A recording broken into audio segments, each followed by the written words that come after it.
Well, hello everyone, and welcome to Hogarth's Global Astrology. Know your planets, know yourself, or know your nation, know yourself. Interchangeable. Right. So today, what are we going to talk about? As we know, so what I'm going to try and do, let's see if I can keep this to half an hour. Now, I always say this, don't I? And then I just end up running over. It always happens. But today I want to focus on three things. Three things. I want to focus on a bit on my Prime Minister, or the UK Prime Minister for all UK citizens here.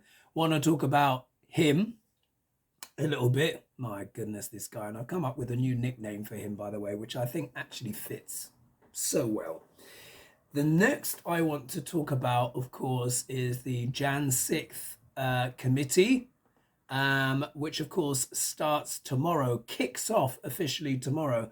And I have cast the chart for that time, and I'm literally calling it the Jan 6th show, because really that's really what it's going to be. And then I want to talk about the next set of eclipses that are coming up. And I think they're very important. They are a ways away as yet, but based on the previous eclipses that we've had, this will actually give us some insights. And you will not believe the timing of the next full lunar eclipse. You will not believe the timing. So I'll just leave that bit to the end. I've got my notes.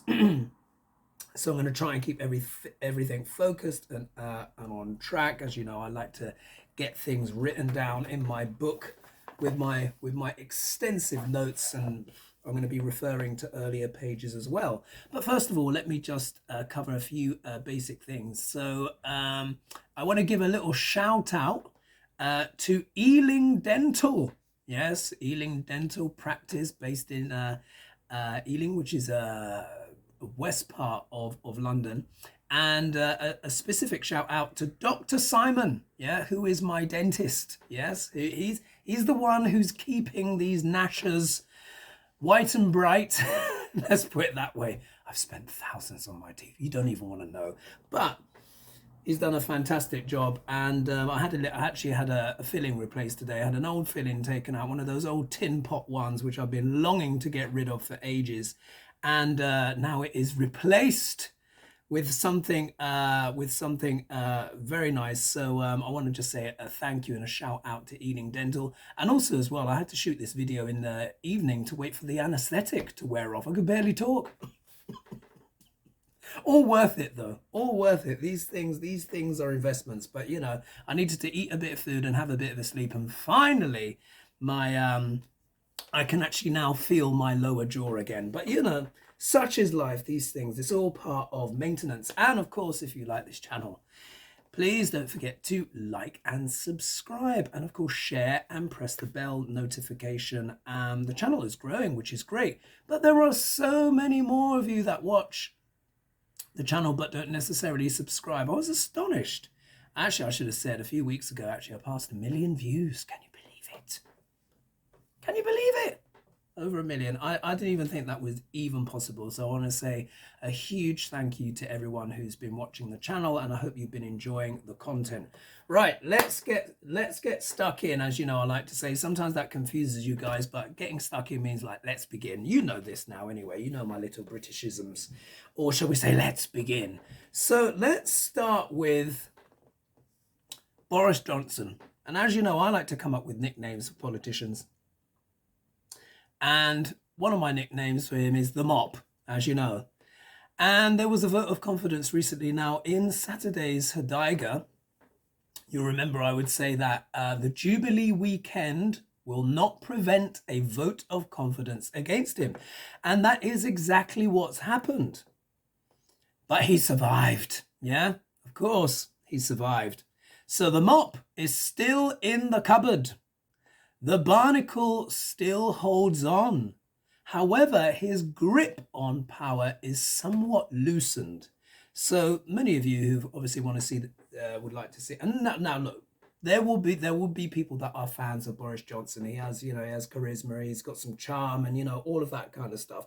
But we know that he's got, the moral convictions of a daddy long legs. Yeah, this guy just flitters about, waves from one thing to the other, wherever the wind is blowing, whatever's gonna keep him in safe harbor. We know this already, and he uses his little charms and all that kind of stuff to stay in power, and he is still there. However, every single Tory Prime Minister that has faced a vote of no confidence, their career has ended in disaster.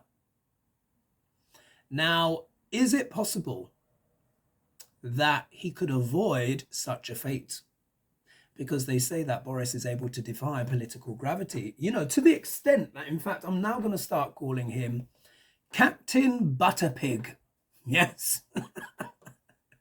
Captain Butterpig. Why do I say that? Because the former Tory Prime Minister, David Cameron, who some of you may remember or may not, not necessarily the most memorable character, but, you know, he had a little bit of suaveness to him. I'll give him that.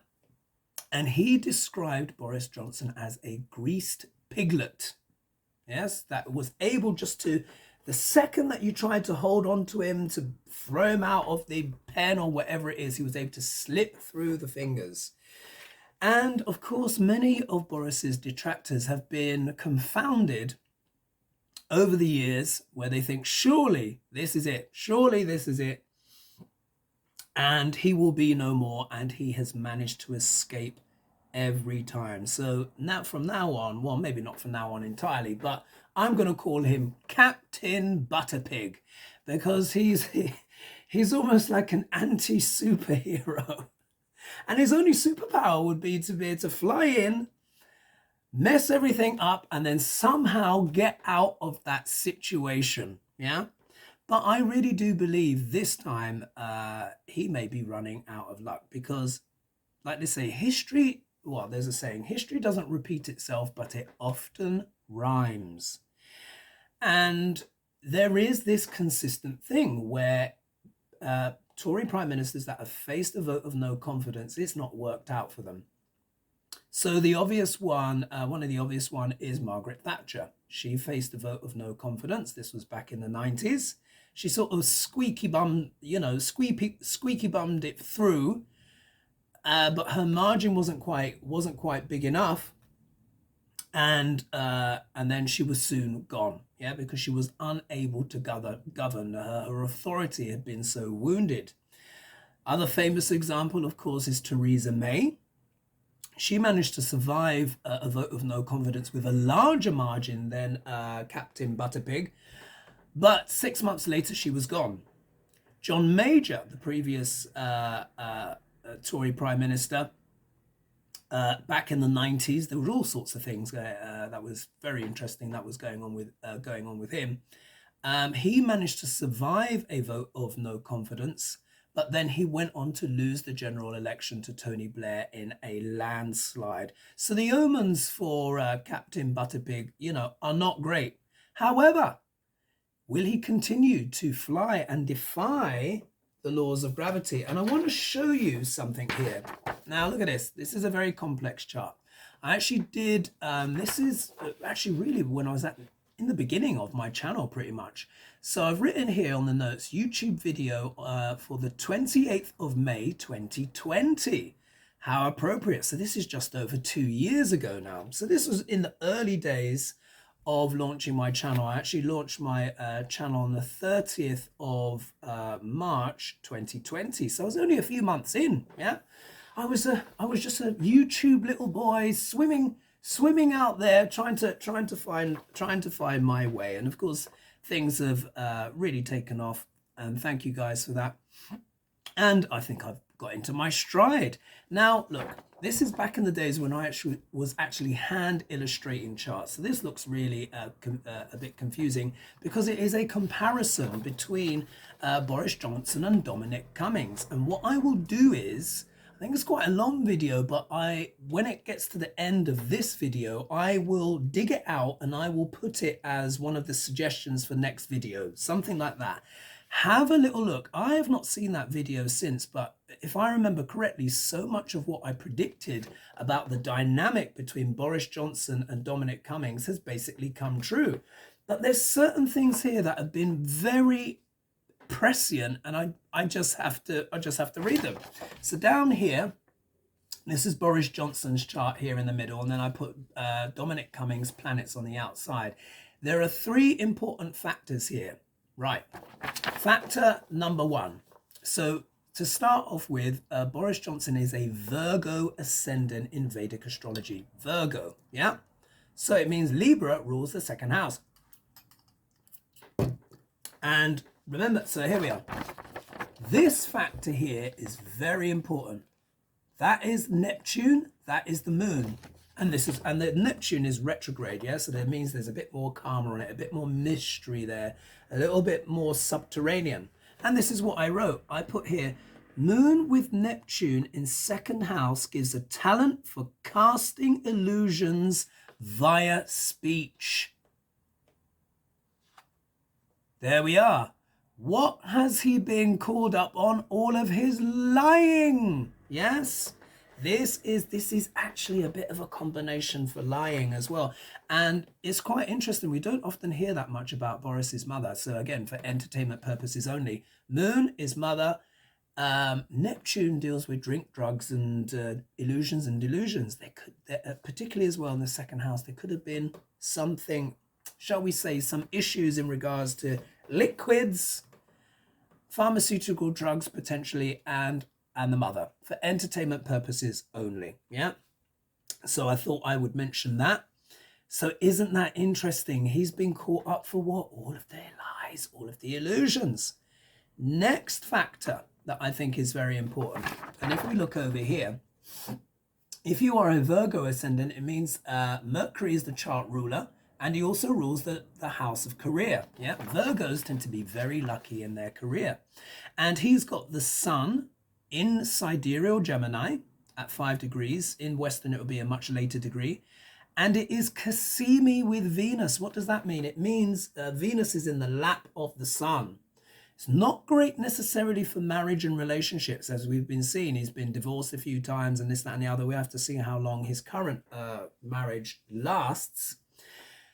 However, what it does do, it does give Venusian qualities. Venusian qualities. Venus has a lot to do with what? The arts, culture, charm.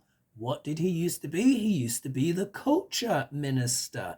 And of course, the mayor of London, dealing a lot with arts and everything like that. And in fact, I've always believed that has been the best role for Boris to play. Yeah. Arts, culture, where he can buffoon and where he can charm and engage and stuff like that. When I used to work in events, used to work in lots of events in London and stuff like that, and often Boris Johnson was the speaker, and he does know how to make a room roar with laughter. I can give you many anecdotes about that, but that's not the point. It's not so great for the PM, being the PM role. And also as well, this Venus here is with Rahu. Now remember what I said about Rahu. Rahu in the shadow can deal with lying. Yes. And if he's with the sun, which is an eclipse, and it looks like he was actually basically, I think Boris was actually born on an eclipse. That's what it looks like to me. Very much so, or very, very close. He was pretty much born on an eclipse. So Rahu can deal with what? Pork pies, yeah? Telling lies, stuff like that. But when he's with Venus, Rahu and Venus have a very interesting relationship together, but it can be very bombastic. It can also mean a very charming liar. Venus is charm. Rahu can deal with lies, but Rahu is also larger than life personalities. He expands things. He blows things up. So we see here we've got this character. His sun is in Gemini, which is all about speech, yeah, ruling the 10th house, which is the career. He's a sophist, yeah, he's a sophist. He's very gifted with his speech and he bumbles things through, but there's also a kind of a manipulation behind there as well. But the third factor, and this will really describe why Captain Butterpig has been able to survive so many scandals, so many this, that, and the other, and it is his Jupiter. Planet of luck, very strong in the sign of Aries. So what that means is it makes someone immensely competitive, but there's a real intelligence there actually behind. Yeah, you listen. You need to have some smarts to be a con man. On one level, you just think, oh my God, what are you doing? But he keeps surviving. Yeah. But the thing is, Jupiter is the planet of luck. So when he is strong, and particularly when he's in fire signs, Aries, Leo, or Sagittarius, he gives that person a lot of luck. So this is part of the thing. However, why he survived. However, the eclipses are also happening in Aries, and surprise, surprise, the eclipse season has started and he is being shaken to the foundations. So before I move on, let's pull a few cards for Captain Butterpig and see what's going on. And we will have to see. I will be absolutely astonished if he is still the leader of the Conservatives when it comes to the next election, which is 2 years from now.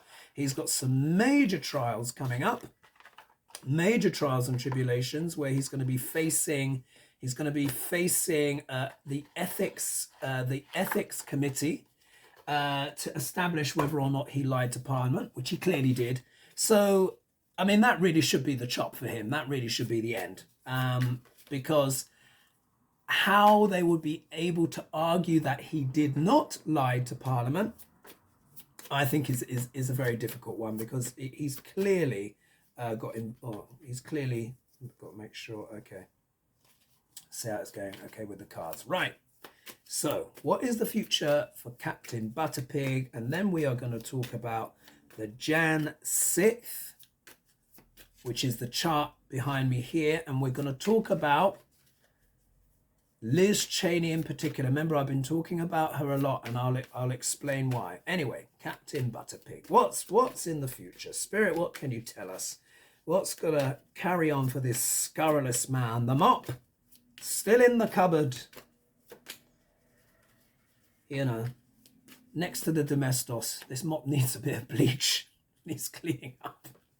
We'll see, but he's got some great determination, I'll give him that. And when you've got Jupiter strong as well, it does not only increase luck, it increases charisma and charm and stuff like that. So, you know, we'll see. Anyway, Captain Butterpig. Cards. Let me just turn the camera down a bit. Oh, can we see here? There we go. Just so you can see the cards. God, I've got my phone there. Actually, that's a little bit untidy. Let's see. Captain Butterpig, what can you tell us? Spirit. Captain Butterpig, and let's see what's going on. Oh. Well. There we go. Surprise, surprise. All right. Moon. Reversed. Yeah. We know what moon is. What? Mysteries. Things not being clear. Obfuscation. It's difficult to see clearly by moonlight. So look, when this card is the right way up, I mean, it's a mixed bag. There are not many positive connotations associated with the moon, but there are things like intuition and stuff like that. But it's reversed for him. So when the moon is reversed, this can actually speak about illness as well, but not just physical illness. It can actually talk about illness of the mind, yeah? Being basically, essentially kind of mentally ill. Now, he has incredible resilience, but one does actually have to question his mental health again, for entertainment purposes only. But really, think about this. There's been so many things that really are a sackable offence. And anyone with any shred of decency in their mind would have gone by now. Yeah, so there's obviously his grip on reality itself, I think, is not very strong. I think his view of himself is not very strong. But it's not just that. This can also represent, the moon actually represents the public in Vedic astrology. The moon represents the public. And of course, the public have what? Fallen out of love with him. Not that love was tremendously deep anyway, but he could bumble through and, he seemed quite harmless. Now we realize that he is actually a very damaging force. So this is also showing the state of unwellness of Boris's mind, but also the fact that the public they no longer have illusions about Boris. Yeah, there's no longer any illusions. Look at the next card, the Hierophant, which of course deals with what? Government itself. Government rules, regulations, authorities. There can be an element here of spirituality too. But of course, this isn't really the case with Boris. And so what we see here, literally, he has what? Turned the government upside down. So now what's starting to happen, because of his kind of delusional behavior and the fact that ultimately his party has still supported him, although very narrowly, and he's very wounded, the point is this is also affecting the perceptions of the government in the UK. If we look here, Ace of Cups, tremendous amount of emotions going on. Now, this is actually quite a positive card in some ways. So, and in a way, we can almost see the Tory pledge here, which is like, look, we know things were dodgy in the past when we were doing our parties, but we're still here in government, still holding on, and we want to move on. Yeah, this is Boris wanting to move on. He's trying to say, yes, let's draw a line under this, move on, and have this kind of emotional renewal. Yeah, there we are. But when we look at the next card, Two of Swords reversed, he really is in a conundrum. He really is in two minds, and that vote in many ways was devastating. Yes, he survived the vote of no confidence, but they were hoping that the votes would be 100 or less. He got 148. 41% of his party do not want him. And when you strip out the cabinet who are on the payroll, it turns out it's over 70%. So he's in a difficult place. And what is the outcome card here? We have the Eight of Pentacles reversed. So we can see here, out of 5 cards, all of them are reversed bar 1. So here, what's the Eight of Pentacles? When the Eight of Pentacles is the right way up, this is about diligence, hard work, study, grinding it out, making money, doing all these kind of things.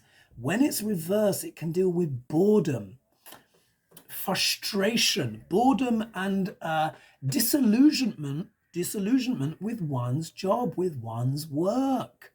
Surprise, surprise. There's part of him that doesn't want to do it anymore. Believe it or not, as brave a face as he's putting on it, even his kind of bulletproof Teflon confidence is being affected, because that Jupiter is in Aries and it's being hammered by those eclipses that have been coming through. And this will continue, obviously, for the next, not obviously, for the next 18 months, because that's how long Rahu and Ketu stay in a sign. Will Boris still be around to front the election? I'll be very surprised. So here he's feeling disillusioned, bored with his work, lacking a sense of direction and purpose. And this is also one of the criticisms of him and his government. So isn't that interesting? So I thought I would dive into that to see what the card said. But let's move on to the next topic. Look at that, I'm 23 minutes in already. Typical. Anyway, so let's talk about the energies of the Jan 6. I'll do a button up here, flashing a little bit too much chest. Anyway, let's have a little look at what's going on with the Jan 6. So let's get the wand out. Oops. So here behind me, here is the chart for the Jan 6th TV show. Yeah, I don't want to trivialize that, but this is what it's going to be. But this needs to be box office. We all know this. This needs to be box office. Whatever tricks they've got up their sleeve to make all of this as entertaining as possible, because it would be entertaining anyway, but it could be very dull if some of this, the things go on for too long. I expect chops and edits, dramatic music, stills, close-ups, lips, eyes twitching, all of that kind of stuff. This needs to be like one of the best episodes of Dynasty, which I was watching the other day. You got to have something to brighten you up, yeah? And there's nothing like, Alexis cussing out Crystal, throwing mink and fur everywhere, and then them rolling around in the mud having a fight. This is going to be the political equivalent of that, yeah, if we're lucky. So what have I done? I have cast the chart for that time. We know it's going to start tomorrow, and and I should be able to get this video out before that point. Let's just give the time now. And let me just see. Oh, gosh. Just to give you the time now. Okay, so the time now is 20:56 here in the UK. So, of course, that is 4 minutes to 9 p.m. in the evening, my time. So it'll take a little while to get loaded up. This may go up around about 11 p.m. my time, which, of course, is going to be sort of around about 6 p.m.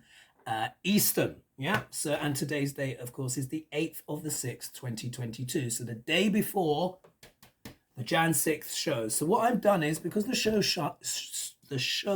starts at 8 p.m. Eastern, that of course becomes what? The rising, the time, the birth time of this event. Okay, so let's just go through it. What is the rising sign? And you wouldn't believe this. I mean, this is hilarious. You know, as I'm always saying, you can't make this stuff up. So when the show starts, guess what is the sign that is rising on the eastern horizon as this all begins? It is the sign of intrigue, Scorpio. Yes, Scorpio. What I am finding increasingly, traditionally, Sagittarius is associated with politics. But really, I'm finding time and time again, it is Scorpio. Why? What does Scorpio deal with? It deals with power, intrigues, yeah, all of that stuff. So I've put here and I've marked the houses, and I'm calling this the issues. So what is it that that the whole thing is investigating? Of course, it is investigating what? Conspiracies.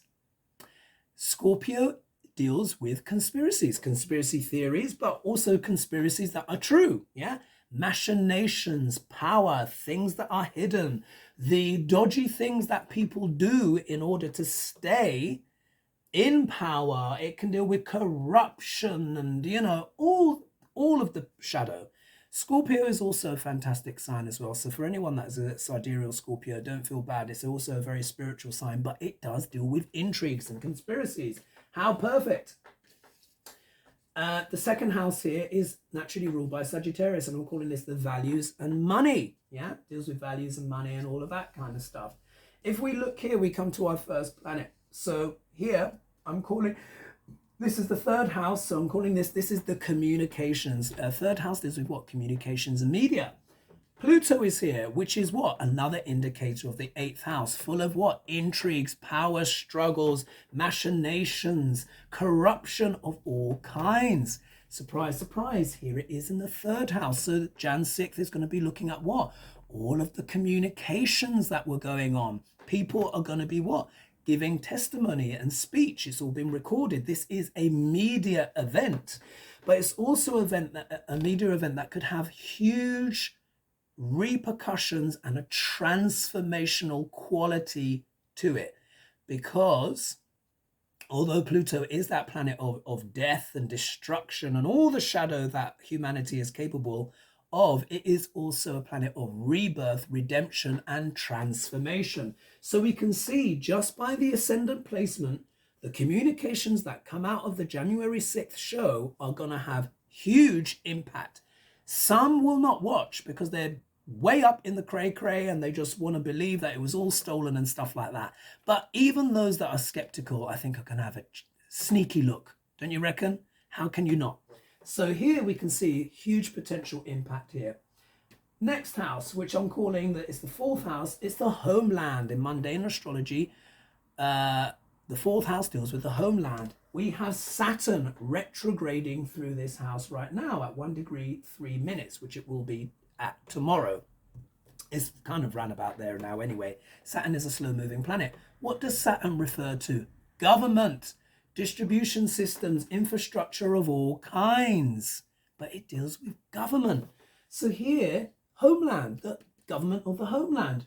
It's retrograde, which means what? Review. The Jan 6 committee is reviewing everything that happened in government at that time. Can you see how poetic this is? I'm not making this stuff up. This is literally it. I cast the chart for the exact time where it starts, 8 p.m. EST. It is Scorpio rising, which is the 1st house, which puts Saturn in the 4th house. Domestic affairs, sorting stuff out in regards to government. Next house here, which I'm calling the politics, it is the 5th house. Look at these planets here. We've got Neptune, Jupiter, Mars, Chiron. Very dynamic combination, bombastic combination. But it's in the sign of Pisces. When Mars is in the sign of Pisces, that deals with the spiritual warrior. Jupiter is about ideals, values, and Neptune, of course, is about illusions and delusions. Chiron is about wounding. So we can see here the Jan 6 committee is trying to work out the woundings and the illusions and delusions that were cast around what? The election, the politics. Do you see how it works here? Neptune, though, as well on the positive, can be spiritual transcendence. So could this be an opportunity for catharsis for America? If so, gonna have to handle the truth, yeah? Remember that Pluto in that 3rd house of revelations, of media. Okay. Sixth house. Now this is very, very significant, and I've called this the challenges and the enemies. We're going to be looking at this chart because I think the committee it ends in September, so this is going to be knocking around for a while. You're going to get to know this chart very well, and I'm going to trace the planets as they move. As significant events happen, we can see how the planets will trigger certain events, and that's what I'm going to do. Literally, I've got my little planets on blue tack, and I'll be moving them around once we get beyond this initial chart. So what do we have here in the challenges and enemies department? We have got Venus. Venus is a planet of the arts, creativity, entertainment. We've got Uranus, planet of sudden shocks and surprises, rebellion, things that come out of the blue. And we've got Rahu, which of course can deal with what? Shocks and surprises as well, lying, but also things that are blown up and dramatic. When Rahu is in a fire sign, everything gets blown up. Uranus deals with revolutions, revolutions, sudden shocks and surprises. That really what Jan 6th was about. They were trying to trigger what? A revolution, They were trying to overturn the government. It's so clear now. I mean, we all know this. And Venus, of course, also deals with the law as well to an extent. She rules the sign of Libra. Now, Venus is not going to be sticking around for long, but it also shows what? It shows Venus deals with women. Women of all kinds. The moon deals with matriarchs in particular and grandmothers. What this will show is that a certain woman will be the star of the show. No prizes for guessing who that will be. Liz Cheney, of course, as I've been saying all along. This is an extremely karmic time for her. Why? Here's her chart. So if we look here, the important thing, now this will look like gobbledygook, but I want you to focus here. You see where this line is? That is the ascendant. Guess what? As I've said before, her ascendant is in sidereal Aries, where the eclipses are happening. Yeah, the eclipses are happening in Aries and Libra. Libra deals with legalities, by the way. So here, this means she's got Venus going through her 1st house at the moment, Uranus and Rahu. But look here, we can see she has entered a point of great fate and destiny because she's got Rahu in the 1st house. But look at the degree. Don't know if you can see the degree there. Will it focus? No, it will not. I'll tell it to you. It's 29 degrees, 18 minutes. So her nodes have just passed over themselves because Rahu is at 28 degrees, 6 minutes. So isn't it interesting? Jan 6th show is starting. Venus is in Liz Cheney's 1st house. And Venus means as well to shine, to have the spotlight, to look good. She's literally going to be having Venus help her image, her body, how she comes across. I'm expecting her to be looking very slick and very polished. I'm sure there's going to be lots of comments about her suits or fashion. There could even be a brooch or two or something, but there's going to be something shiny and glowing, about Liz Cheney. But she's also in a very dramatic point in her life because the nodes have come back to themselves. And when the nodes return to themselves, it is a reaffirmation of one's life purpose. How interesting. This time period, this 18-month window, is going to be one of the most important windows in Liz Cheney's life. And there's going to be no show bigger than this politically, shall we say, in America. She's going to be front and center. Rahu loves fame, as I've said before. But also as well, there's going to be a lot of slings and arrows. This is also combined with the energy of Uranus, rebellion. What also is going to happen is that Mars in late June, around about the 26th, 27th, is actually going to join this combo. Venus is going to move out, and then we're really going to get some real bombastic stuff happening. So Aries belongs to Mars. So Liz Cheney is really going to be letting rip, but she's also going to be coming under attack as well. There are going to be many people that may disagree with what she says and just the Jan 6 committee overall. But I think she's realized she's reached her point of fate and destiny, quite literally. Also as well, let's not forget these eclipses been happening in Aries. And remember I was talking about Bharani, the female reproductive system. The eclipse happened on the 30th of April, and then 2/3 days later, we had Roe versus Wade being threatened to be overturned, with that leak, the female reproductive system.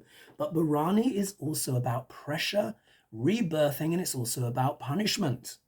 So quite literally, we can imagine Liz Cheney and along with her colleagues are going to be doing what? Dishing out the punishment. Consequences, karma, yama.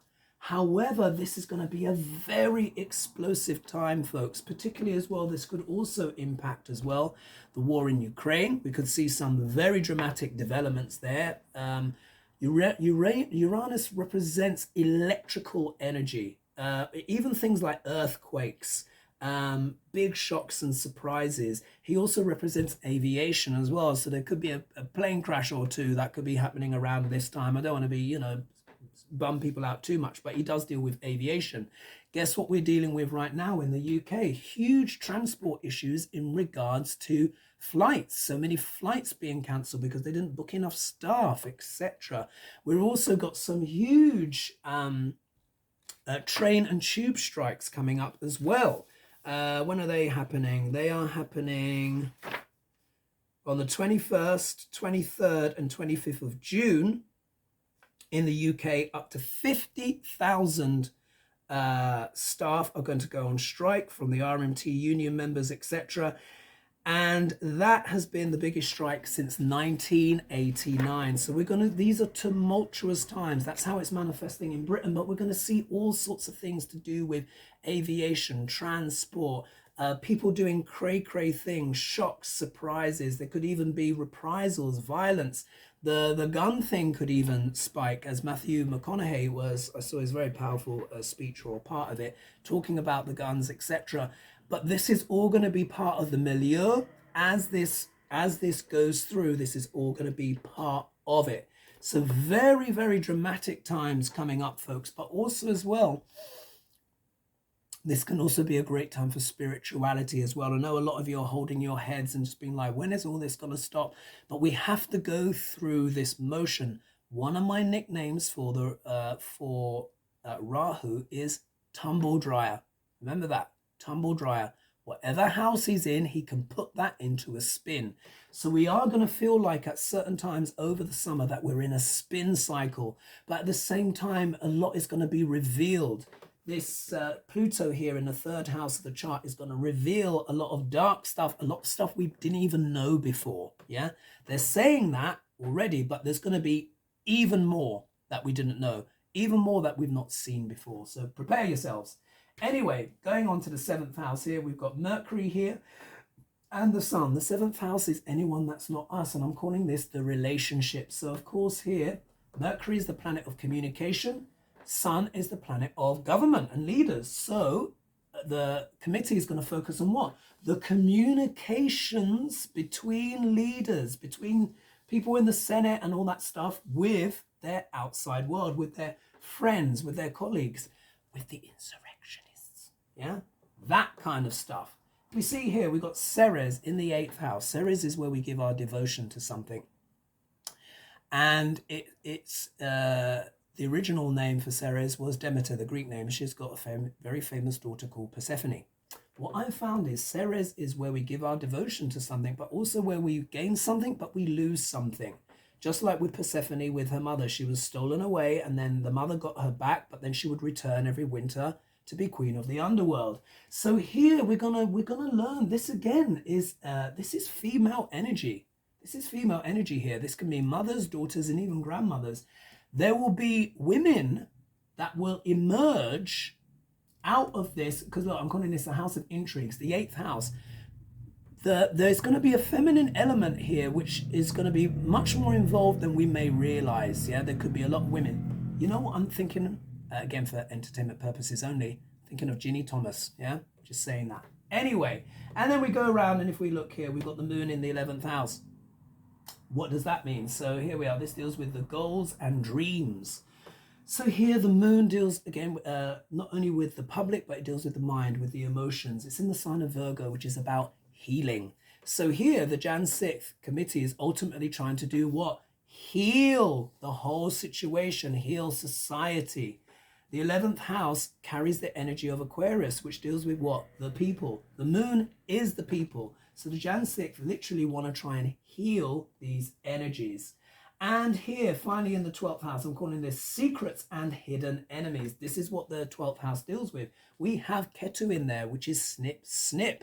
We're also going to find out maybe potentially foreign interventions, people that were behind the scenes, machinating, funding, yeah? We already kind of know about this already, but this might become more explicit. This is the opportunity for these hidden enemies to be exposed. Libra is also the sign of legalities, etc., and those kind of things. So let's do a quick read here. Look at that, I'm at 41 minutes. I've totally failed, but how on earth could I keep this to half an hour? Although I try. So let's see, what's the energy around Jan 6? Jan 6. What's the energy around Jan 6 going forward? Let's see, what's going on?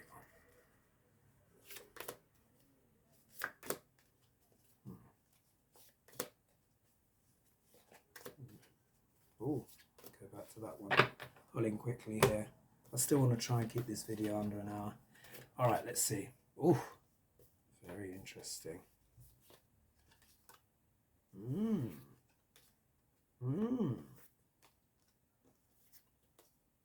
Well, well, well. Well, look at this.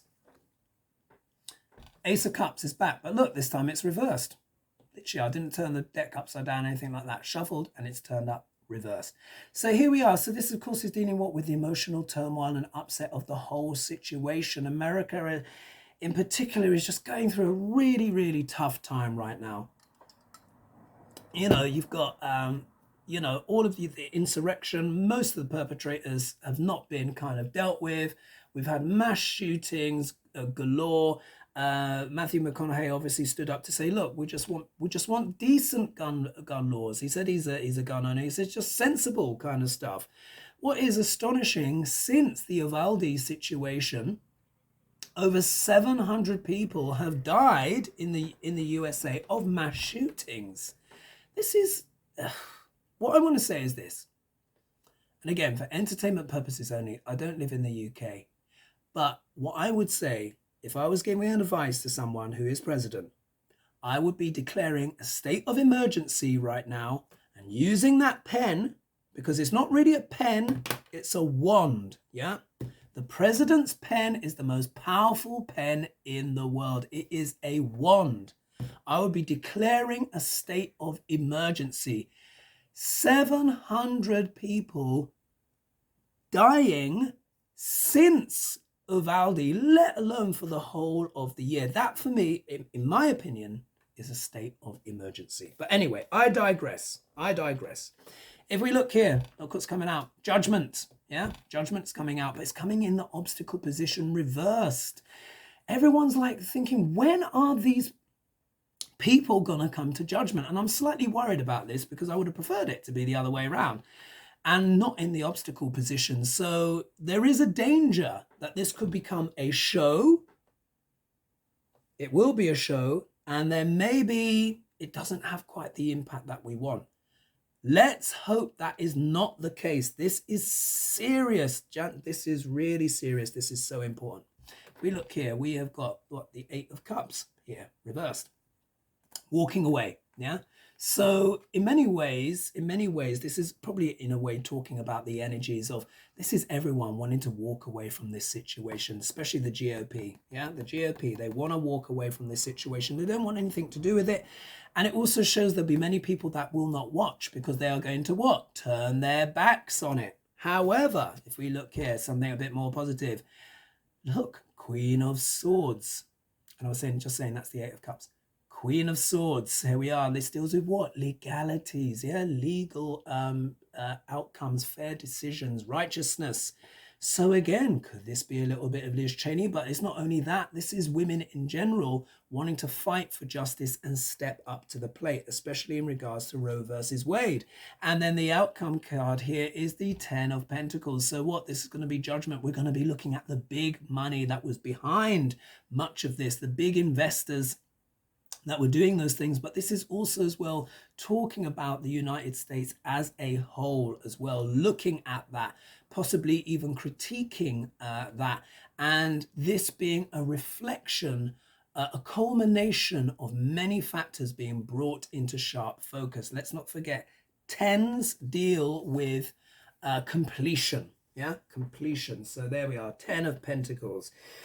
And just briefly, just to talk about the eclipses that are coming up. So again, referring to my page here, we have the partial solar eclipse, which will be happening on the 25th of October, 2022. And the sun is going to be in debilitation. It's going to be in Libra. So that can be difficult for leaders, especially their health. Leaders and their health could be the theme coming up. Now, obviously, that could be a Putinska and any other leader that may be having a bit of trouble with their health. I'll leave that there. And it is, especially as well, it's a Ketu eclipse, so it can deal with losses. So there might be losses of leaders in some way, people kind of being removed from power. Could it be some of the things that come out of the Jan 6th could actually be so controversial for certain people that they have to kind of step down?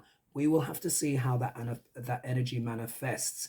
And it's visible across Europe, Northern Africa, Middle East, Western Asia.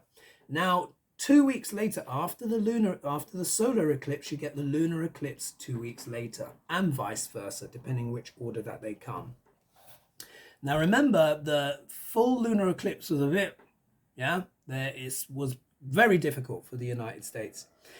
And this lunar eclipse is going to be in Libra, yeah? So this deals with trade, business, contracts, marriage, legalities, yeah, of all kinds. Remember, legal stuff. It's in the nakshatra of Swati, which is within Libra, which means to scatter like the wind, the monkey brain. So this can deal with the mind of distraction, if not focus. The collective mind must become focused on something worthy. Clarity possible, but also great wins and mass distraction of all kinds. So this could be quite a tumultuous time. And guess when the full lunar eclipse happens? It happens on the 8th of November, the day of the midterm elections. Oh my goodness, yeah? So it's going to go from the 7th to the 8th of November, midterms. It is visible in North and East Europe, Asia, Australia, North America, much of South America, Pacific, Atlantic, Indian Ocean, Arctic, and Antarctica. Oh my goodness. And the nakshatra that it's in, actually, I may have got that wrong. Actually, this partial solar eclipse is happening in Libra. Here, I've written here, the lunar eclipse is happening in Bharani again. So many of the themes of the solar eclipse on the 30th of April will be the focus again, but also with the energy of Rahu, Uranus, all in Bharani Nakshatra at that time. So remember as well, Bharani deals with what? Birthing new things. It can deal with punishment and karmas. It deals with, of course, the female reproductive system. So, of course, that is going to be a huge thing as well. So there is a lot going on. A lot of dynamics. I know I covered a lot of ground there, and I hope it wasn't too confusing for everyone. These are dramatic and dynamic times. Liz Cheney is going to be the focus, probably the star, out of all of this. She's going to be doing a lot of being Miss Badass, basically. She's going to be doing her things, but there could be a lot of slings and arrows thrown her way. If I were her, I'd get some extra security and stuff like that, because people are going to be very displeased with what she has to say. But at the same time, this is the opportunity to birth new things. This is also the opportunity for karmas to come out, people to pay the consequences of their actions. We're seeing this a bit already, but this will potentially become accelerated. So let's hope that it goes for the good. But this is the turning point. This Jan 6 show is very important. And it is really important that it goes well. So let's hope for the best with that. And I will leave it there. I have spoken enough. And again, don't forget to like and subscribe. And if you'd like a consultation with me, then please visit the archetypalblueprint.com and you can see what I offer there. Thanks so much, everyone. Bye-bye.